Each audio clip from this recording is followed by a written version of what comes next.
If you take a carpenter, for example, someone who builds a table, so what does he do?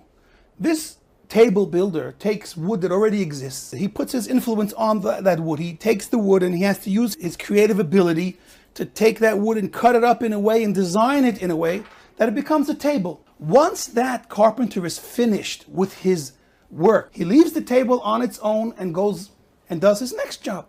The table now has an independent existence. It's not dependent anymore on the carpenter to exist.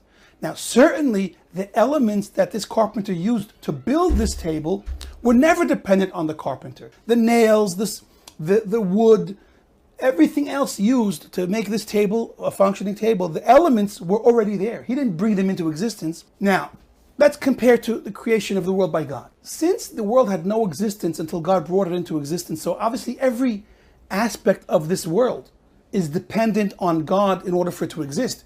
It doesn't have that independent existence before God gets involved. So its very existence is absolutely dependent on God. Let's take the second idea. Once this carpenter's done with working on this table, he moves away to his next project and the table has an independent, continued existence without the carpenter's involvement. And now let's take the God and the world in this same scenario. God made a world and it's not in his hands anymore. That is a false ideology of what we call idol worship. We believe that not only did God make the world, but he is constantly involved in the world. And that makes a very big difference between a world that was created and abandoned versus a world that was created and is maintained and cared for and observed by God.